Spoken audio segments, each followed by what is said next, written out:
पाप की मनोवैज्ञानिक परिभाषा। मनोविज्ञान की परिभाषा में पाप वह कृत्य है जिससे मनुष्य का मानसिक साम्य अथवा एकत्व नष्ट हो। पाप से मनुष्य के मन में दो भाग हो जाते हैं और एक भाग दूसरे भाग से लड़ने लगता है। पाप मनुष्य न केवल दूसरों से छिपाता है वरन अपने आप से भी छिपाता है। समाज से विरुद्ध किया कार्य अपराध कहलाता है और अपने आप के विरुद्ध किया गया कार्य पाप। धर्म की भाषा में पाप ईश्वर के विरुद्ध होता है और अपराध राज द्वारा दंडनीय होते हैं और कुछ समाज निंदा के द्वारा अथवा अपराधी को बहिष्कार के द्वारा दंडित करता है। मनुष्य के प्रायः सभी अपराध पाप होते हैं, पर सभी पाप अपराध नहीं होते हैं। समाज व्यवस्था को जब ईश्वरीय मान लिया जाता है तो उसके प्रतिकूल आचरण करना न केवल अपराध माना जाता है वरन पाप भी माना जाता है। परंतु पाप का दायरा अपराध से बड़ा है। अपने बच्चों की शिक्षा की चिंता न करना अपराध नहीं है पर पाप है। इसी प्रकार किसी अतिथि का सत्कार न करना अपराध नहीं है पर पाप है। अब नैतिक चर्चाओं में ईश्वर का स्थान नहीं किया जाता। धर्म से मनुष्य ऊब गए हैं, अतएव पाप की कोई दूसरी ही परिभाषा होना आवश्यक है। मनुष्य का कुछ आचरण ऐसा अवश्य है जो समाज के द्वारा दंडनीय नहीं है, पर तिस पर भी बुरा माना जाता है।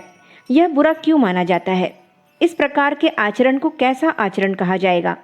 हम उस सभी आचरणों को अपराध कहेंगे जिससे मनुष्य अपने ही आदर्श स्वत्व के प्रतिकूल आचरण करता है। इस आदर्श स्वत्व का आरोपण ही ईश्वर कहलाता है। धर्म भावना के लोग ईश्वर के भय से डरते हैं, दूसरे लोग अपनी अंतरात्मा के भाव से डरते हैं। यह अंतरात्मक मनुष्य का आदर्श स्वत्व है। जब कोई मनुष्य इसके प्रतिकूल आचरण करता है तो उसके मन में फूट उत्पन्न हो जाती है। अपने घृणास्पद कार्यों से स्वयं व्यक्ति दुखी होता है, पर वह इनके लिए प्राय निश्चित न करके उन्हें भूल जाने की चेष्टा करता है। इस प्रकार से अपने आप को भुलाने से पाप की प्रवृत्ति और भी प्रबल हो जाती है। फिर यह मनुष्य कुछ ऐसे कार्य कर बैठता है जो समाज की दृष्टि में निंदनीय माने जाते हैं और कुछ भूलें भी करता है जिससे उसका अपराध प्रकाशित हो जाए और उसके लिए उसे दंड मिले। इस प्रकार पाप का दंड बाहरी दंड के रूप में मिलता है। कभी कभी पाप का दंड समाज से न मिलकर प्रकृति से मिलता है। मानसिक विच्छेद मानसिक अथवा शारीरिक रोग का रूप धारण कर लेता है। पाप दबाया जा सकता है पर वह किसी न किसी रूप में प्रकट होता है। पाप की मनोवृत्ति के कारण मनुष्य अपने ही निकट संबंधियों से ऐसा व्यवहार करने लगता है जिससे वे उससे घृणा करने लगें। फिर उसे बार बार क्रोध सताने लगता है। क्रोध में आकर वह कुछ का कुछ कर बैठता है और इस प्रकार वह अपने आप का नुकसान कर लेता है। कितने ही लोग कठोर पाप करते हैं। वे ऐसे होते हैं कि यदि समाज उनका पता चला ले तो वे दंडित हैं। धनी लोग अपने धन के बल पर चोरी हत्या और व्यभिचार करके भी राजदंड से बच जाते हैं, पर इस प्रकार राजदंड से बच जाने पर वे पूरी तरह से नहीं बचते। उन्हें दूसरे प्रकार का दंड होता है। किसी भी बुरे काम के करने के बाद मनुष्य का मानसिक साम्य नष्ट हो जाता है।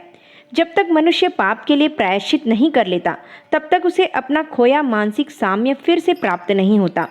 यह प्रायश्चित जानबूझकर हो अथवा अनजाने हो, मनुष्य की इच्छा के अनुसार हो अथवा उसकी इच्छा के विरुद्ध, उसका होना नितांत आवश्यक है।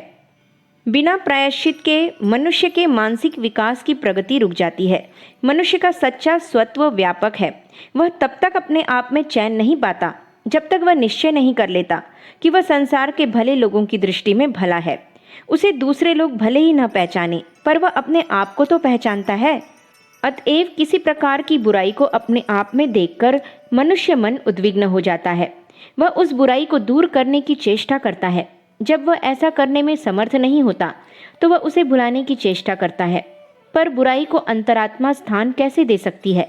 इसी के कारण मनुष्य को अनेक प्रकार के मानसिक और शारीरिक रोग उत्पन्न होते हैं और वह अनायास ही घोर विपत्तियों में पड़ जाता है। मनुष्य इस प्रकार रोगग्रस्त होता अथवा विपत्तियों में पड़ता है उसकी आत्मा की परिष्कृत होने की चेष्टा को दर्शाता है। मानसिक रोगों की अवस्था में देखा गया है कि मनुष्य के मन में कुछ ऐसी बातें रहती हैं जो वह दूसरों के सामने प्रकट करने से भय करता है। जब वह इन बातों को मनोविश्लेषक के प्रति प्रकट कर देता है और मनोविश्लेषक उसके प्रति प्रेम का भाव बनाए रखता तो रोगी को अपनी नैतिकता के विषय में आत्मविश्वास उत्पन्न हो जाता है। अपने आप का सुधार मनुष्य तभी कर सकता है जब वह अपने आप को जाने, अर्थात जब वह अपनी भूलों को तथा भूल करने वाली प्रवृत्तियों को भली प्रकार से पहचान ले। मनोविश्लेषण से इन भूलों का जो विस्मृत हो चुकी हैं और अपनी दबी प्रवृत्तियों का ज्ञान होता है। जब ये प्रवृत्तियां मनुष्य की चेतना पर आ जाती है तो मनुष्य अपने आप को नैतिक दृष्टि से गिरता हुआ पाता है, पर साथ ही साथ ये प्रवृत्तियां निर्बल भी हो जाती हैं। अब उनकी शक्ति का उदात्तीकरण करना सरल हो जाता है। इस उदात्तीकरण के प्रयत्न से पुरानी भूलों का वास्तविक प्रायश्चित होता है। किसी भूल का सच्चा प्रायश्चित पुराने पाप के लिए रोना, आत्मभत्सरना करना अथवा अनेक प्रकार पश्चाताप करना नहीं है। पुरानी भूल का सच्चा प्रायश्चित नए भले काम को करना है। यदि भूल समझ में आ गई तो भूल का मार्ग छोड़कर सही मार्ग पर चलने लगना, यही उसका प्रायश्चित है।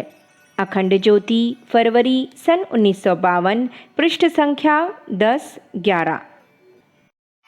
हमारे YouTube चैनल विचार क्रांति दूत अखंड ज्योति पत्रिका को सब्सक्राइब करें एवं अगली वीडियोस प्राप्त करने के लिए बेल आइकन दबाएं। धन्यवाद।